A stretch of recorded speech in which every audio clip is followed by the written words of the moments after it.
One day after class, I had a student ask me a rather interesting question. She said, "What is your favorite chemical reaction?" Well, I hadn't really thought about it much, but after a bit of thinking, I came to the conclusion. I will show you my favorite chemical reaction. Here we go. No, it's not that. That's just a little butane burning away. This is my favorite chemical reaction. That's pretty neat, right? Where you saw this tissue paper kind of disappear in front of your eyes. What happened?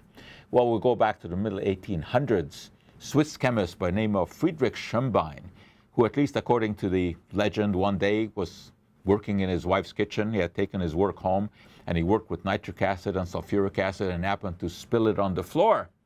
He had this mess on his hands.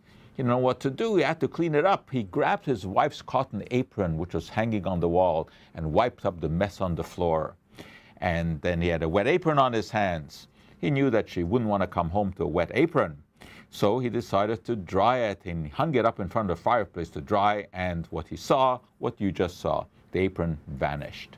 Well, he had discovered, accidentally, cellulose nitrate.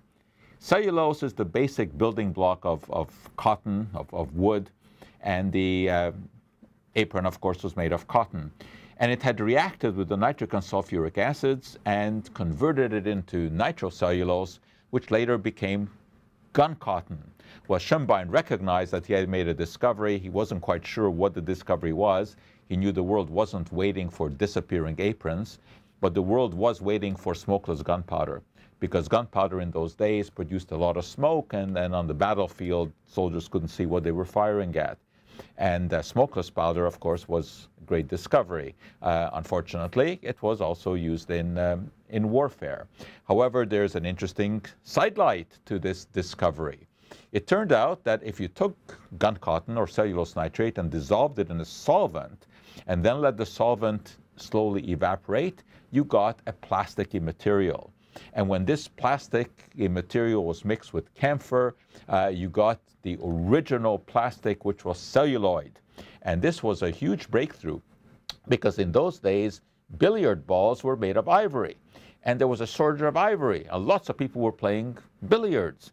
And companies wanted a substitute for the ivory. And they actually offered a $10,000 prize to anyone who would come up with such a substitute. And it turned out that celluloid was a material that was very, very much like ivory. It wasn't exactly the same, so it never really made it into billiard balls, but it made it into many other things. Let me just show you that, because I have some interesting relics. And here is one. This is made of celluloid, one of the first plastic materials ever made. And these are real collector's items now. But the most famous one, I think, was the celluloid comb. And these were produced widely in the late 1800s and early 1900s. They looked like ivory, very, very nice, and very, very strong. They didn't break easily, but the problem was very flammable. And the number of celluloid factories went up in smoke. So it was a dangerous material to work with. But the most interesting relic that I have that is made of cellulose, and I'm going to let you see this. I don't often let people see this because I try to keep them locked away, because I'm scared that something's going to happen to my celluloid horses. Now, these guys are very rare. And they date back to the very early days of celluloid, that is to the late 1800s. But look how beautiful they are. Looks just like ivory.